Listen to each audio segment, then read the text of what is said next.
Dad, you've had enough. Just stop now. I can't! I'm sick!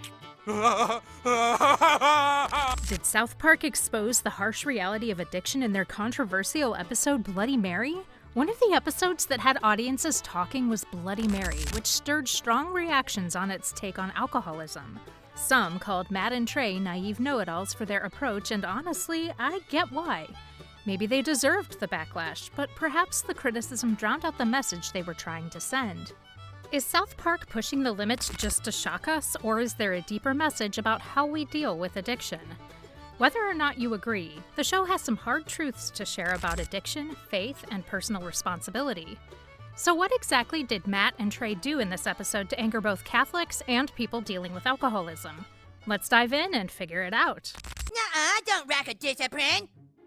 皆さん, you all need more discipline! The episode begins innocently enough with Stan, Kyle, Cartman, and Ike at a karate class. Cartman, being Cartman, frustrates the instructor with his rack of discipline. But the story takes a sharp turn when Randy Marsh, Stan's father, picks the boys up. Dad, aren't you supposed to, not drink and drive?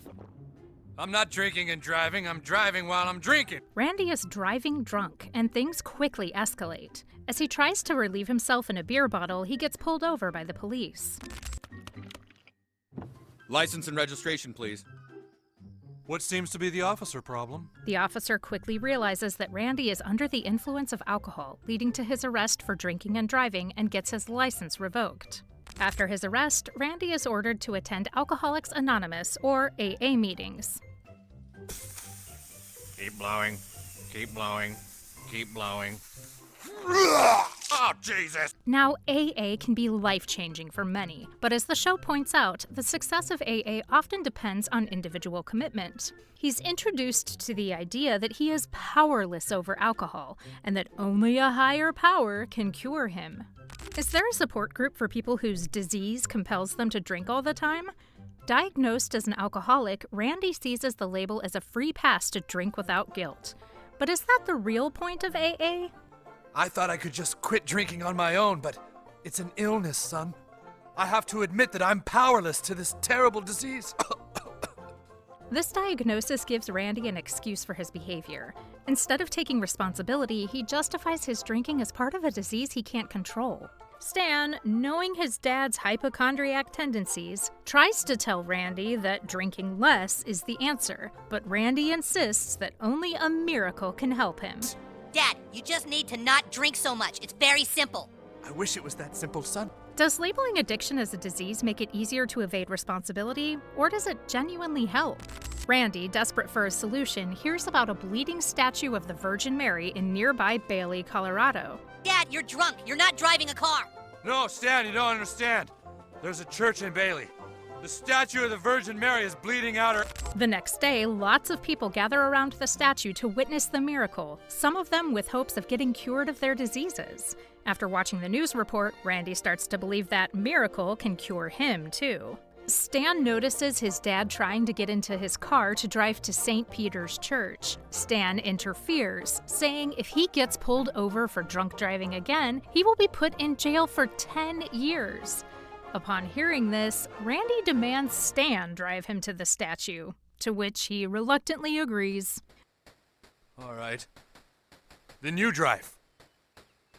I'm 8. When they arrive, they find themselves in a long line of people in hopes of getting cured of their diseases like brain cancer and elephantitis.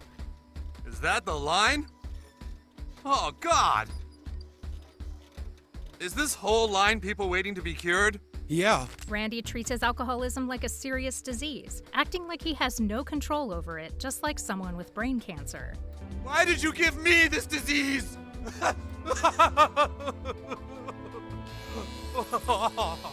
This makes fun of treating alcoholism like a disease, such as cancer.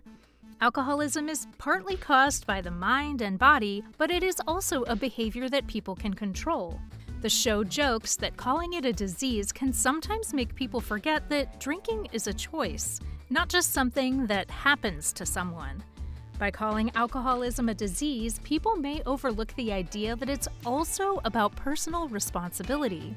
Unlike cancer, where you have no choice, alcoholism involves decisions that people can change if they try. Randy, who thinks his disease is the worst of all, tries to cut in line, angering the others. With the intervention of an officer whose brother is an alcoholic, he gets to see the statue. I understand. My brother's an alcoholic. Here, let me push you to the front of the line. Oh, bless you, sir.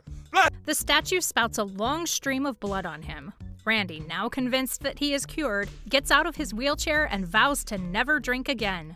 I'm not going to drink this. I'm not going to drink this! So is Miracle Blood Therapy the new rehab program, or does it only work on statues? South Park isn't known for subtlety, and Bloody Mary definitely doesn't hold back. The bleeding statue is both a sarcastic commentary on faith and a reflection of how people look for miracles to solve their problems, instead of confronting the real issues. After the miracle scene, viewer reactions were sharply divided. Some loved the episode's bold take on faith, seeing it as smart sarcasm, while others felt it was offensive. But here's the thing. These reactions reflect the real debate we have as a society about addiction. On one side, you've got people who feel that addiction is a disease, and that focusing on personal responsibility and recovery might oversimplify things. On the other side, there are those who believe that while addiction is serious, it's ultimately about personal choices and actions. After believing he's cured, Randy grows back his hair, starts living it up sober, and praises the God holding the Bible. Yeah! Boy, this lemonade is great. Who knew how fun being sober could be? Yeah! That's right! But the arrival of the Pope complicates things. He declares that the statue's bleeding wasn't a miracle after all. Having investigated closely, the Pope determined that the blood was not coming from the Virgin Mary's ass, but rather... Randy's world crumbles as he realizes that the miracle didn't cure him, and he declares himself powerless once again. Stan, noticing his dad's downward spiral, steps in. He explains that true self-discipline and recovery can't come from miracles or external forces, they come from within. Is the show simplifying addiction, or urging us to see that change starts within? This moment marks a turning point in the episode, showing that real recovery requires personal responsibility. Whether you agree with South Park's approach or not, there's no denying that it's pushing us to think critically about addiction. This episode might be controversial, but it also invites viewers to reflect on the complex balance between personal responsibility, faith, and the systems we use to fight addiction. The real question is, are we ready to confront that complexity? In the end, South Park is forcing us to ask uncomfortable questions about responsibility and recovery. It's not an easy answer, but maybe that's the point. South Park challenges us to confront our own views on addiction, responsibility, and how we treat people struggling with both. Is South Park mocking addiction, or is it challenging us to rethink the way we approach recovery? What do you think? Let me know in the comments below.